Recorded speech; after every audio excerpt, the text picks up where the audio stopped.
Welcome back to my channel short trade. और आगे बढ़ने से पहले आपसे रिक्वेस्ट करूंगा सब्सक्राइब ज़रूर से कर लीजिएगा, क्योंकि इस तरह की इन्फॉर्मेशन आपको इस चैनल पर डेली बेसिस पर मिलती रहती है। आज जो स्टॉक मैं आपके लिए लेकर आया हूं, मतलब आईटी सेक्टर की दूसरी सबसे बड़ी कंपनी, जिसका रिज़ल्ट आया और रिज़ल्ट थोड़ा सा निराशाजनक रहा है। लेकिन ये निराशाजनक रिज़ल्ट होने के बाद भी स्टॉक में क्या मौका है, चलो आज इसी टॉपिक पर हम बात करने वाले हैं। सबसे पहले कमेंट करके बताना अगर आपके पास ये स्टॉक है जिसका नाम है इन्फोसिस।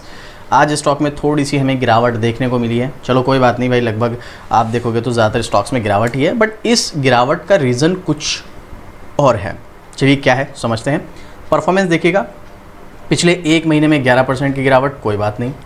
6 महीने में 23-24% की गिरावट, और पिछले एक साल में स्टॉक मतलब फ्लैट है, अगर देखा जाए 1% के समथिंग की गिरावट है। लेकिन हाई से स्टॉक एक अच्छे डिस्काउंट पर मिल रहा है, लगभग 30% के। देखो ये जो है ना, इंडिया की दूसरी सबसे बड़ी कंपनी है आईटी सेक्टर की। पहले तो टीसीएस है ही, दूसरे नंबर पे इन्फोसिस है। ज़रा मार्केट कैप देखना इसका कितना है, 5,91,000 करोड़, 30% की गिरावट के बाद। अब मैं आपको ये नहीं कह रहा हूँ कि आप मेरे कहने पे स्टॉक में जाओ या कुछ भी करो।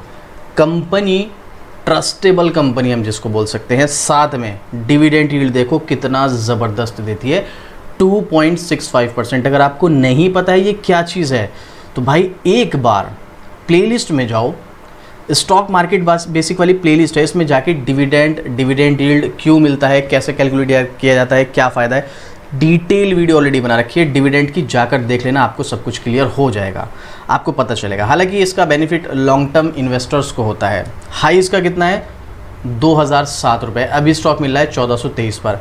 अगर एक अच्छी कंपनी, इन्वेस्टर की बात कर रहा हूँ अभी मैं, ठीक है, इन्वेस्टमेंट अगर आप करते हैं, एक इन्वेस्टर हैं और आपको एक बहुत अच्छी कंपनी एक डिस्काउंट पर मिले, जैसे 2000 का स्टॉक आपको 1400 मिल रहा है, तो भाई ये अपॉर्चुनिटी ही कहलाई जाएगी।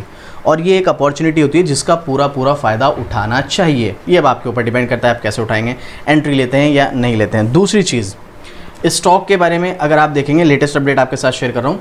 शुद्ध लाभ में गिरावट के बावजूद इन्फोसिस में ये 3% के समथिंग की गिरावट हुई थी, ये लास्ट ट्रेडिंग डे पर, ठीक है, ये मंडे वाले दिन। आप देखिएगा यहाँ पर मैटर क्या है, पहले मैं आपके साथ वो चीज़ शेयर करता हूँ, उसके बाद हम जानेंगे आगे स्टॉक में क्या सिचुएशन बन सकती है। मार्च क्वार्टर के रिजल्ट के लिए शुद्ध लाभ 12% ईयर ऑन ईयर बेसिस की गिरावट की रिपोर्ट के बावजूद, यानी कि ईयर ऑन ईयर बेसिस पर 12% की गिरावट समथिंग हमें देखने को मिली है मार्च क्वार्टर में, ठीक है। ये यहाँ पर थोड़ा सा हमें समझने में थोड़ी प्रॉब्लम होगी। हम सीधा स्क्रीनर की वेबसाइट पर चलकर मार्च का रिजल्ट देखते हैं। नाम पढ़ ही सकते हैं आप, इन्फोसिस, और जैसा कि मैंने आपको बताया लगभग 6 लाख करोड़ के आसपास का मार्केट कैप। थोड़ा सा ज़रा स्क्रॉल करेंगे, मार्च 2025 में आ जाइएगा। अभी जो इसका सेल्स हुई है वो 40,925 करोड़ की, इसी मार्च 2025 में, जो कि लास्ट क्वार्टर में 41,764 करोड़ की थी। अगर आप क्वार्टर ऑन क्वार्टर पर देखेंगे तो थोड़ा सा हमें यहाँ पर सेल्स घटती हुई नजर आई हैं। वहीं ईयर ऑन ईयर पर अगर आप कंपेयर करेंगे तो 37,923 करोड़ से सेल्स बढ़कर 40,925 करोड़ हुई है।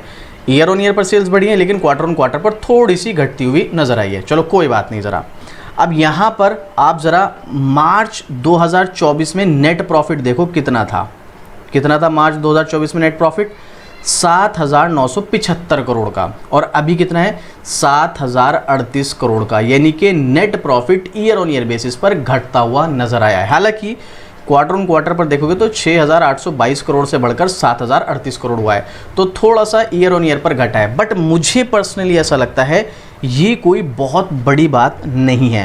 देखो थोड़ा बहुत उतार चढ़ाव सब जगह चलता रहता है। क्वार्टर ऑन क्वार्टर पर तो मैं आपको हमेशा बोलता हूँ, कभी क्वार्टर में थोड़ा सा नेट प्रॉफिट बढ़ गया, कभी घट गया।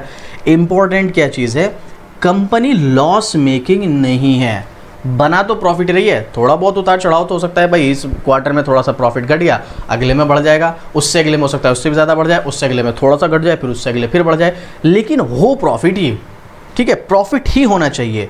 तो यहाँ पर क्या हो रहा है, प्रॉफिट ही हो रहा है। और अर्निंग पर शेयर देखोगे आप 16.93 रुपये इस बार, जो कि last year on year basis पर 19.20 था। अर्निंग पर शेयर EPS, देखो ये छोटी छोटी चीज़ें हैं, अगर आप मार्केट में काम करते हो तो ये चीज़ें आपको पता होनी चाहिए। और अगर आपको नहीं पता है तो मैं आपको बता ही चुका हूँ, इसी महीने से स्टॉक मार्केट बेसिक वाली जो प्लेलिस्ट है इसमें मैं ये वीडियोस ऐड करने वाला हूँ। हर महीने एक वीडियो ऐड करूँगा स्टॉक मार्केट बेसिक की, जहाँ पर उस किसी भी मतलब पर्टिकुलर चीज़ के बारे में हम सीखेंगे, इस चीज़ का स्टॉक मार्केट में क्या यूज़ होता है। जैसे एग्जाम्पल के लिए आप यहाँ पर मान लीजिएगा कि ये जो है यहाँ पर ROC, ROE, स्टॉक पी, ये सब चीज़ें क्या होती हैं, कैसे कैलकुलेट किया जाता है, इसका फ़ायदा क्या, सब कुछ डिटेलिंग हम यहाँ पर जानने की कोशिश करेंगे। किसमें? स्टॉक मार्केट बेसिक वाली प्लेलिस्ट में। चलिए अभी के लिए फ़िलहाल हम वापस से यहीं पर आते हैं। तो रिज़ल्ट देख रहे थे हम, ये देख लिया हमने। तो ओवरऑल क्या है, कंपनी भाई प्रॉफिट मेकिंग है। वैसे तो देखो जितनी बड़ी कंपनी होती है, जैसे 6 लाख करोड़ की है, वो थोड़ा सा स्लो ही चलती है। तो मैं आपको इसलिए ये बोलना चाहता हूँ कि अगर आप इस स्टॉक में एंट्री लेने का प्लान कर भी रहे हैं तो देखो माइंड में एक बात पहले बिठा के रखना कि स्टॉक थोड़ा स्लो चल सकता है।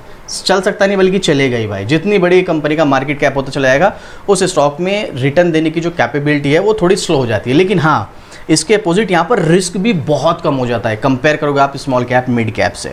तो ये थोड़ा सा आपको ध्यान रखना है। यहाँ पर इन्फोसिस के बारे में आपको काफ़ी सारे जो है आर्टिकल देखने को मिल जाएंगे। जैसे इसका जो चौथी तिमाही का वही मार्च का जो है वो थोड़ा निराशाजनक रहा है, जो कि मैंने आपके साथ शेयर किया। ऑलरेडी 24% इस साल ये स्टॉक टूट चुका है। आगे स्टॉक में क्या होने वाला है, क्या नहीं होने वाला है, ये सब चीज़ें यहाँ पर डिस्कस की गई हैं। ठीक है, चौथी तिमाही में नेट हेड क्वार्टर एडिशन यानी कि एम्प्लॉयज़ की संख्या में वृद्धि नाम मात्र की रही। उधर एट्रिशन यानी एम्प्लॉयज़ के कंपनी छोड़ने की रफ्तार में इजाफा देखने को मिला। ये तो हम पिछले कुछ टाइम से देख रहे हैं। और कंपनी के मैनेजमेंट ने कहा है कि उसने फाइनेंशियल ईयर 26 में कैंपस हायरिंग के लिए 20,000 एम्प्लॉयज़ का टारगेट रखा है। एक साल पहले ये 15,000 का था। इस साल कंपनी का स्टॉक 24% ऑलरेडी टूट चुका है। इससे वैल्यूएशन ज़्यादा नहीं रह गई है। ऐसे में हर गिरावट पर स्टॉक में निवेश बढ़ाया जा सकता है। देखो यहाँ पर क्या बताया जा रहा है, इसकी वैल्यूएशन बहुत ज़्यादा हाई नहीं है। हर गिरावट पर स्टॉक में इन्वेस्टमेंट बढ़ाया जा सकता है। मतलब वो भी यहाँ पर भी जो है इन्वेस्टमेंट के लिए इसको एक अपॉर्चुनिटी बता रहे हैं, जो कि है भी एक्चुअल में भाई। देखो मैं आपको बिल्कुल क्लियर बोल रहा हूँ, ये एक अपॉर्चुनिटी ही है। स्टॉक आपको डिस्काउंट पे मिल रहा है। तो यहाँ पर थोड़ा सा जो है एम्प्लॉयज़ को लेकर के काफ़ी सारी छटनी हुई थी पिछले कुछ टाइम पहले। IT सेक्टर के, सिर्फ इसी में नहीं, TCS में भी हुई थी, विप्रो में भी हुई थी, इन्फोसिस में भी हुई थी, और जो भी IT सेक्टर की बड़ी कंपनियां दिग्गज सभी में हुई थी, तो इसमें भी हुई थी। लेकिन इनका टारगेट फाइनेंशियल ईयर 26 में 20,000 एम्प्लॉयज़ का है। तो अब देखते हैं वो क्या होता है क्या नहीं होता है, वो तो कंपनी के ऊपर डिपेंड करता है।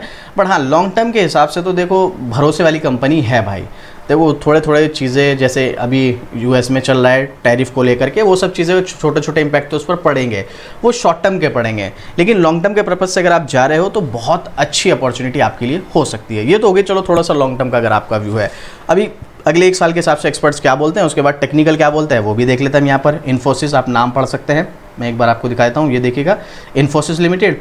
थोड़ा सा ज़रा स्क्रॉल करेंगे तो यहाँ पर देखेंगे 42 एनालिस्ट ने अपनी रेटिंग दी है। अगले एक साल के हिसाब से स्टॉक कैसी परफॉर्मेंस कर सकता है, देखो यहाँ पर अगले एक साल के हिसाब से बताया गया है। अगले एक साल में तेज़ी आएगी, गिरावट आएगी, या फिर कंसोलिडेट चलेगा। तो भाई 42 में से 45% एनालिस्ट का मानना है इस स्टॉक में एंट्री ले लो, बाय करके चलो, स्टॉक में तेज़ी आएगी अगले एक साल में। 19% बता रहे हैं आउटर परफॉर्मर। 31% ने बताया है यहाँ पर क्या कि भाई होल्ड करके चलो। 2% अंडर परफॉर्मर और 2% जो है वो सेल बोल रहे हैं। मतलब ज़्यादातर बाय और होल्ड ही बोल रहे हैं। अब इनका मानना है कि स्टॉक में तेज़ी आएगी। अब इन्होंने ये तो बता दिया कि यहाँ पर तेज़ी आने के चांसेस है, लेकिन कितनी तेज़ी, वो तेज़ी चाहे 10% की हो चाहे 100% की हो, तेज़ी आएगी। चाहे 10% आए, 20% आए, 30% आए। अब एक साल में आपके ऊपर डिपेंड करता है आपको हाई रिटर्न वाले स्टॉक चाहिए स्लो, क्योंकि ये जो स्टॉक है स्लो रिटर्न की कैटेगरी में आता है। मैं अगेन रिपीट कर दूं, स्लो रिटर्न की कैटेगरी में भले ही आता हो, लेकिन यहाँ पर रिस्क भी बहुत कम रहेगा। ये चीज़ ध्यान रखना आप, क्योंकि इस तरह के स्टॉक्स अगर किसी वजह से गिर भी जाते हैं तो रिकवर कर जाते हैं, इनमें पूरे चांसेस होते हैं। वहीं पर देखो 1650 रुपये का भी इसका टारगेट दिया गया है एमकी ग्लोबल की तरफ से, कल ही दिया गया है ये, ठीक है। अभी तो स्टॉक का प्राइस क्या चल रहा है, 1423 रुपये के आसपास का, और इस स्टॉक में जो टारगेट दिया गया है वो 1650 रुपये के समथिंग का दिया गया है। यहाँ पर आप देख सकते हैं। पब्लिक का ओपिनियन अगर आप देखेंगे तो पब्लिक का ओपिनियन 50-50 है, 50% बाय और 50% सेल। अब वो किस बेस पर है उसके लिए चलिए टेक्निकल चार्ट पर चलते हैं, लेकिन ये चीज़ याद रखना आप, ठीक है। ज़्यादातर जो एनालिस्ट हैं यहाँ पर बाय रिकमेंड ही कर रहे हैं। टेक्निकली अगर आप देखोगे तो स्टॉक काफ़ी ज़्यादा नीचे हमें देखने को मिल रहा है, और मैं यहाँ पर एक लाइन ड्रॉ कर देता हूँ। मैंने यहाँ पर लाइन ड्रॉ नहीं की, तो ये देखो, ये वैसे तो ऑलमोस्ट अपने सपोर्ट लेवल के आसपास ही है, अभी से नहीं काफ़ी टाइम से। ये देखो, ये इसका सपोर्ट है।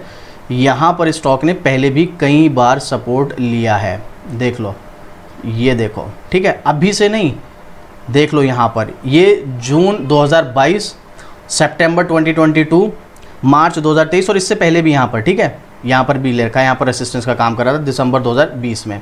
उसके बाद यहाँ पढ़ लिया इसने नवंबर 2023 में, उसके बाद यहाँ पढ़ लिया जून 2024 में, और अब फिर अप्रैल 2025 में।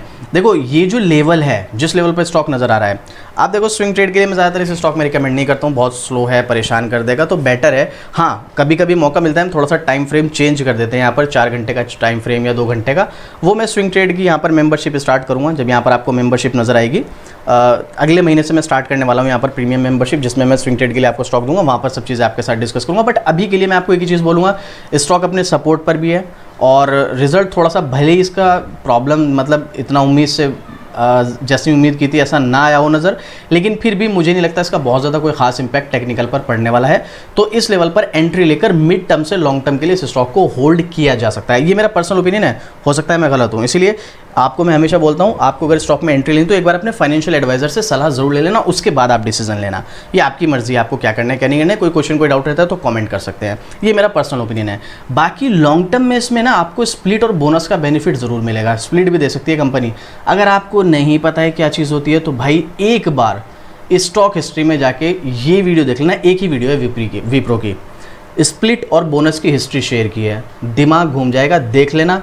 उसके बाद अगर लॉन्ग टर्म इन्वेस्टर हैं आप तो इस स्टॉक में इन्वेस्ट करने का प्लान करना, फिर आप समझ जाओगे, क्योंकि इसकी भी कुछ ऐसी हिस्ट्री है जिसके ऊपर मैं एक डिटेल वीडियो बनाऊंगा, स्टॉक हिस्ट्री वाली प्लेलिस्ट में इस वीडियो को भी ऐड करूंगा, ठीक है, जल्दी करूंगा एक बार, लेकिन ये वाली वीडियो देख लेना। और मैं आपको क्लियर कर चुका हूँ, स्विंग ट्रेड के लिए मेरा पर्सनल ओपिनियन है नहीं, मिड टर्म लॉन्ग टर्म का है तो उस लेवल पर आप एंट्री ले सकते हैं। अब आपको क्या लगता है, इस रिजल्ट का इंपैक्ट नेगेटिव पड़ेगा या स्टॉक नॉर्मली परफॉर्मेंस करेगा? और कोई क्वेश्चन कोई डाउट अपना कोई ओपिनियन शेयर करना चाहते हैं कमेंट कीजिएगा, आपको डेफिनेटली रिप्लाई मिलेगा। इस तरह की डेली अपडेट शॉर्ट ट्रेड पर मिलती रहती है तो सब्सक्राइब भी जरूर से कर लेना। तो चलिए मिलते हैं फिर से इसी तरीके की और ज़बरदस्त जानकारी के साथ। जय हिंद।